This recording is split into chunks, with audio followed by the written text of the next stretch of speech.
ఇంత జాగా వేస్తుందని చెప్పేసి ఈడ ఇంక్రీజ్ గురుకుంటలు కూడా తీసుకోవడం మర్చిపోయింది.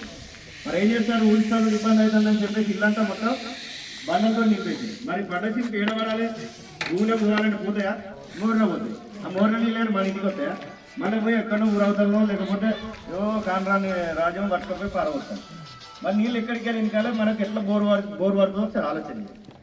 కాబట్టి దయచేసి అందరూ కూడా వీటిని పొదుపుగా వాడుకున్నాం, భవిష్యత్ తరాలకు బంగారు బాటలు వేద్దామని చెప్పేసి కోరుకుంటూ, ముఖ్యంగా ఈ రోజులలో యువతీ యువకులు చాలామంది వాళ్ళ డ్రగ్స్కి అలవాటు పడతా ఉన్నారు. యువతీ యువకులు ఇక చదువు పేరుతోటి పోయి ఆ కేపులలో బేకరీలలో కూర్చొని ఎవరినొవరు సిగరెట్ తాగుడు, దాని తర్వాత అది కూడా ఆంతలే అని చెప్పేసి ఇవాళ డ్రగ్స్ అనేటువంటి మహమ్మారి వలలో పడి ఇవాళ యువత అంతా చెడు మార్గాన్ని ఎంచుకుంటా ఉన్నది. దయచేసి మంచి పద్ధతి కాదు.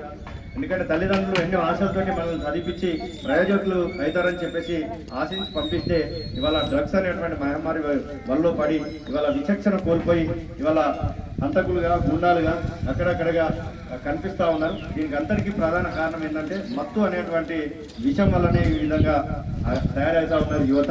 కాబట్టి దయచేసి అందరూ కూడా తల్లిదండ్రులు మీరు కూడా ఆలోచన చేయండి, పిల్లలు ఏం చదువుతూ ఉన్నారు, ఏం చేస్తూ ఉన్నారని ఒకరికి 2 సార్లు నిర్ధారణ చేసుకున్న తర్వాతనే వాళ్ళు కాలేజీ కానీ ఇంకా ఎక్కడికైనా పంపించేటువంటి పరిస్థితుల్లో ఉండాలని చెప్పేసి కోరుకుంటూ, ఎదుగుతున్న లేత యువతను అడుగుతున్నది దేశం, చెడును తుంచి నిన్ను మంచి నెంచమని ఇస్తున్నది సందేశం. ఎదుగుతున్న లేత యువతను అడుగుతున్నది దేశం, చెడును తుంచి నిన్ను మంచి చెందమని ఇస్తున్నది సందేశం. అక్కర లేదిక సందేహం, చక్కని దారే నీ పయనం. ఎదుగుతున్న లేత యువతను అడుగుతున్నది దేశం, చెడును తుంచి నిన్ను మంచి నెంచమని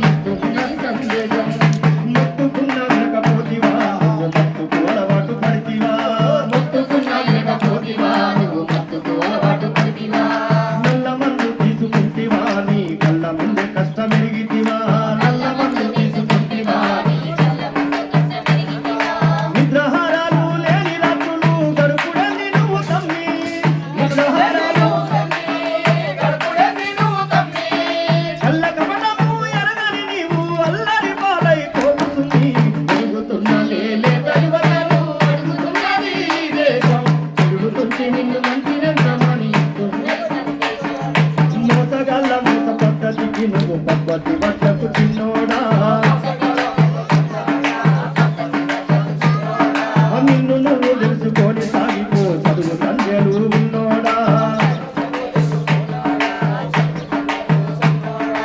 ఎంజాయి పేరుతో గంజాయి సేవించి వ్యసనాలకు బానిసైతివా, నేరాలు ఘోరాలు దురాఘాతాలకు దూరం ఉండాలి తమ్ముడా. ఎదుగుతున్న లేత యువతను అడుగుతున్నది దేశం, చెడులుతుంటే నిన్ను మంచి నెచ్చమని ఇస్తున్నది సందేశం.